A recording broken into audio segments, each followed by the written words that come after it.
The door hadn't been opened in 300 years. When Tsar Nicholas II's guards finally broke the ancient seal, the smell hit them first. Not decay, not dust. Something far worse. The metallic stench of dried blood mixed with human waste. Inside that hidden chamber beneath the Winter Palace lay evidence so damning it would topple the Romanov dynasty within months. Photographs that proved 3 centuries of lies. Documents that revealed the royal family's darkest secret. And in the center of the room, a throne made entirely of human bones. What you're about to discover comes from classified Okhrana files that were buried for over a century. The truth about how one secret room contained enough evidence to destroy the most powerful monarchy in Europe.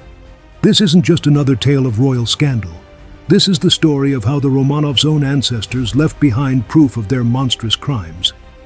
I'm about to reveal the contents of the most dangerous room in Russian history. A chamber that contained torture devices used by Ivan the Terrible.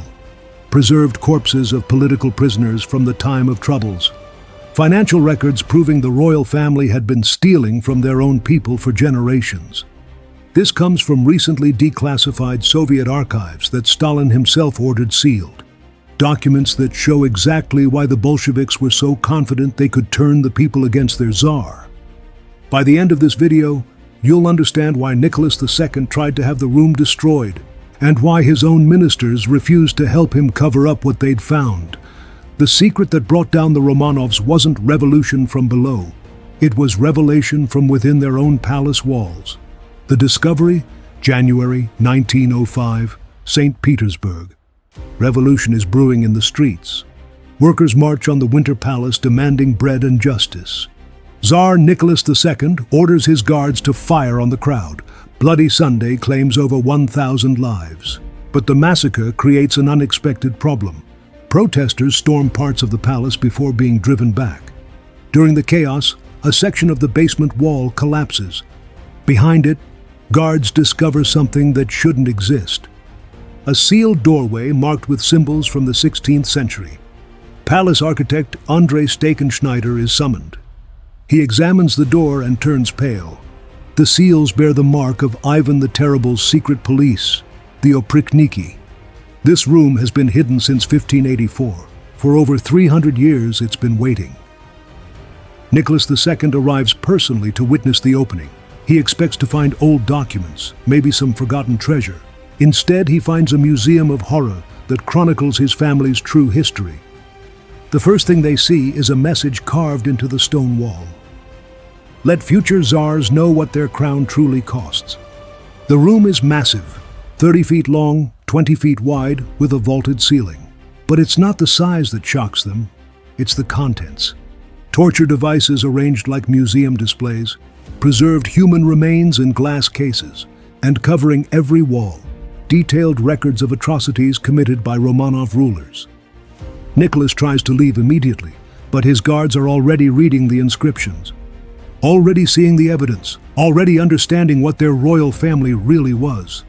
The secret is out, and there's no putting it back. The throne of bones. At the center of the room sits an impossible object, a throne constructed entirely from human bones. Skulls form the backrest. Femurs create the armrests. Rib cages are woven together to make the seat. A brass plaque identifies its purpose.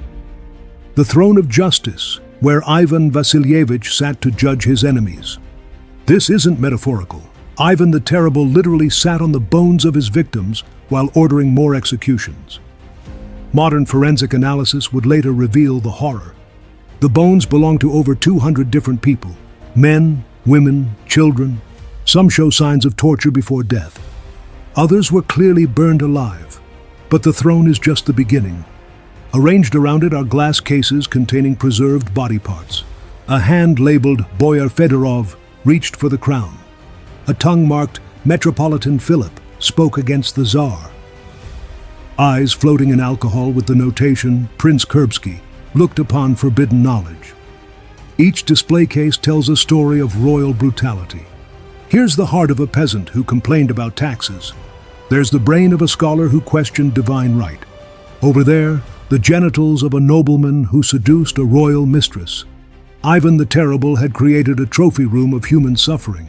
The most disturbing case contains a child skeleton. The plaque reads, Ivan Ivanovich, age 27, killed by his father for treason. This is Ivan the Terrible's own son, the heir to the throne, murdered by his father in a fit of rage.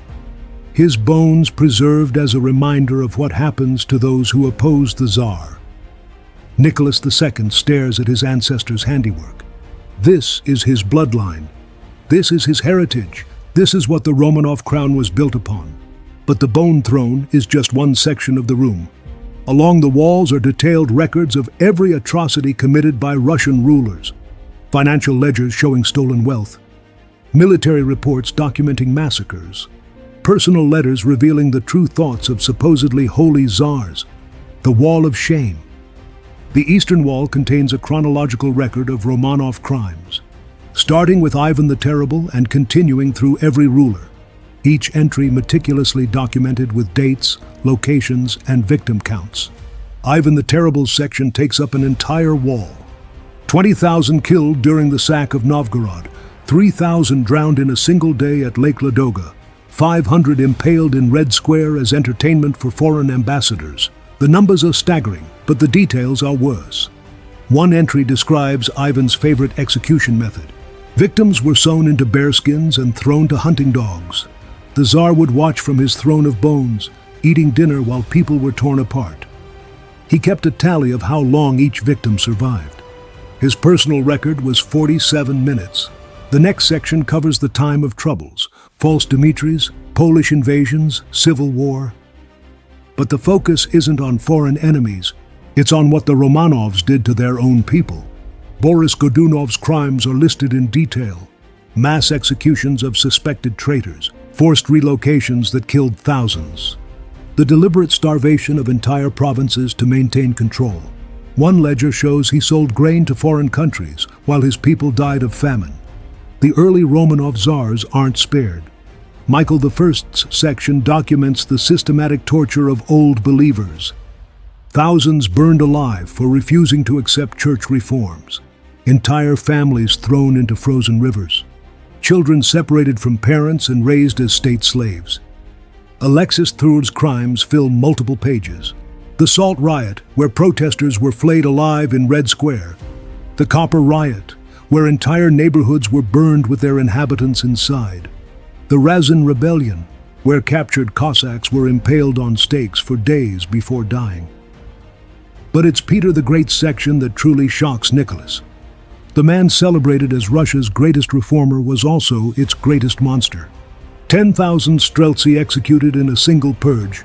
His own son tortured to death for opposing his reforms. Entire noble families wiped out for questioning his authority. One document reveals Peter's personal involvement. He didn't just order executions, he participated in them. There's a detailed account of Peter personally torturing his former lover's husband. He used red-hot pincers to remove the man's flesh piece by piece. The torture lasted 3 days. Catherine the Great's section is equally damning. The woman known for enlightenment presided over the expansion of serfdom. Millions of peasants reduced to slavery under her rule. Rebellions crushed with unprecedented brutality. Pugachev's followers skinned alive and displayed as warnings. The financial records. The Western Wall contained something even more damaging. Financial records proving the royal family had been systematically stealing from the Russian treasury for centuries, not just living in luxury while people starved, actually embezzling money meant for public works, military supplies, and famine relief. The earliest records date to Ivan the Terrible. He diverted funds meant for defending against Mongol raids. Instead, he used the money to build torture chambers and pleasure palaces. While border towns burned, Ivan was constructing monuments to his own cruelty. The pattern continues through every reign. Michael I stole money meant for rebuilding after the time of troubles. Alexis I embezzled funds designated for military modernization. Peter the Great diverted resources from his own reforms to build personal estates. But it's the recent records that would destroy Nicholas II. His father, Alexander III, had stolen millions from the state treasury. Money meant for railroad construction went to German banks. Funds for military equipment ended up in Swiss accounts. Resources for famine relief were invested in French bonds. Nicholas II's own crimes are documented in detail. Since becoming Tsar in 1894, he'd embezzled over 50 million rubles. While peasants died in the Russo-Japanese War, he was buying yachts. While workers starved during the 1905 revolution, he was purchasing jewelry. The man who claimed to rule by divine right was nothing but a common thief. The most damning document is a letter from Nicholas to his cousin Kaiser Wilhelm. The Russian people are cattle. They exist only to serve the crown. If they starve, we import more cattle from the provinces. This isn't the benevolent father figure of royal propaganda. This is a sociopath who views his subjects as livestock. Another letter reveals the family's true attitude toward their people.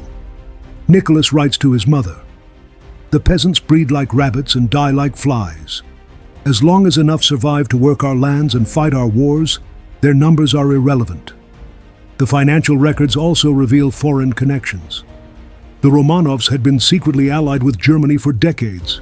Even while publicly opposing German expansion, they were sharing intelligence. Russian military plans were being sold to Berlin. The royal family was literally committing treason for profit. Most shocking of all is evidence of the family's escape plan. Since 1900, they'd been moving money out of Russia. Swiss bank accounts, German investments, British properties. They were preparing to abandon their country and people at the first sign of serious trouble. The photographs. The Northern Wall contains the most damaging evidence of all. Photographs documenting royal atrocities from the past 50 years. Images that prove the Romanovs' public persona was entirely fabricated. The first series shows the Kodinka tragedy of 1896. Nicholas II's coronation celebration turned into a massacre when poor crowd control led to a stampede. 1,400 people were crushed to death. The official story blamed the victims for being unruly. But the photographs tell a different story. They show royal guards deliberately blocking exits. They document officials stealing relief supplies meant for victims' families. Most damning of all, they show Nicholas and Alexandra dancing at a ball that same evening. While bodies were still being pulled from the field, the royal couple was celebrating. The next series documents the 1903 Kishinev pogrom. Official reports claimed the government tried to stop anti-Jewish violence. The photographs prove the opposite. Police are shown directing mobs toward Jewish neighborhoods. Government officials are photographed looting Jewish businesses. One image shows a pile of bodies outside a synagogue. The caption, written in Nicholas's own hand, reads, "Necessary measures to maintain order." These weren't random acts of violence. They were state-sponsored genocide. The 1905 revolution photographs are even more damning. They show peaceful protesters being shot down in cold blood, children gunned down while carrying flowers, priests murdered while trying to protect their congregations. But the most shocking image shows Nicholas II personally. He's standing over the body of a young girl, maybe 12 years old. She's wearing a white dress now stained with blood. Nicholas is smiling. The final series documents conditions in Russian prisons. These aren't the clean, orderly facilities shown to foreign inspectors. These are hellholes where political prisoners are tortured and murdered. One photograph shows a room full of corpses. The caption identifies them as socialist agitators, dealt with appropriately. They've been beaten so badly, they're barely recognizable as human. Another image shows prisoners chained to walls. They've been there so long that their flesh has grown around the metal. Some are still alive, their eyes pleading with the camera. The most horrific photograph shows children, political prisoners' families held as leverage against their parents. Some, as young as 5 years old, chained in adult-sized shackles. Their crime? Being related to people who wanted basic human rights. The immediate aftermath. Nicholas II's reaction to the secret room is immediate panic. He orders it sealed again. He demands that everyone who saw it sign death oaths of silence. He threatens to execute anyone who speaks about what they've found. But it's too late. Word spreads through the palace within hours. Servants whisper about the throne of bones. Guards talk about the photographs. Ministers debate what to do with the evidence. The Tsar's own advisors turn against him. Prime Minister Sergei Vita refuses to help cover up the discoveries. War Minister Alexei Kuropatkin demands a full investigation. Even the Orthodox Patriarch questions the divine right of such a blood-stained dynasty. Nicholas tries to destroy the evidence. He orders the room burned, but the stone walls won't catch fire. He orders the contents removed, but his own guards refuse to touch the bone throne. The photographs are copied before they can be destroyed. Multiple sets end up in the hands of revolutionary groups. Within weeks, they're being distributed across Russia. The people finally see what their little father really is. Foreign governments receive copies through diplomatic channels. Kaiser Wilhelm II reportedly vomited when shown the images. King Edward VII of Britain calls Nicholas a monster wearing a crown. Even the Ottoman Sultan, no stranger to brutality, expresses shock. The secret room becomes a symbol of everything wrong with the Romanov dynasty. Revolutionary pamphlets describe the throne of bones. Underground newspapers publish excerpts from the financial records. The photographs appear on wanted posters calling for Nicholas's overthrow. By 1917, everyone in Russia knows about the secret room. It becomes a rallying cry for revolution. Down with the bone throne. Death to the thieves. Justice for the children. The Romanovs' own ancestors have provided the evidence for their destruction. The secret room beneath the Winter Palace revealed the ultimate truth about absolute power. It doesn't just corrupt. It creates monsters who document their own monstrosity. The Romanovs fell not because of revolution, but because of revelation. Their own family history became their death warrant. The throne of bones wasn't just a symbol of past cruelty, it was a prophecy of future justice. Every skull in that throne demanded vengeance. Every bone cried out for retribution. When the Bolsheviks executed the royal family in 1918, they weren't just ending a dynasty. They were answering 300 years of accumulated crimes. The secret room had provided the moral justification for regicide. Modern Russia has tried to rehabilitate the Romanovs. They've been canonized as saints by the Orthodox Church. Their deaths are portrayed as martyrdom. But the secret room tells a different story. The evidence still exists in classified Soviet archives. The photographs, the documents, even pieces of the bone throne. Stalin kept them as insurance against any attempt to restore the monarchy. They remain the most damning indictment of royal power ever assembled. The next time someone romanticizes absolute monarchy, remember the secret room. Remember the throne made of human bones. Remember the photographs of murdered children. Remember that power without accountability always ends in atrocity. The Romanovs destroyed themselves by preserving evidence of their crimes. Their secret room became their tomb. Their ancestors' trophies became their executioners' evidence. If this hidden history of royal atrocities shocked you, let me know in the comments. What other secret chambers do you want me to investigate? Subscribe for more suppressed historical truths about the dark reality behind royal power. And remember, every time you see a romanticized portrayal of the Romanov dynasty, you're looking at a family that literally sat on thrones made of human bones.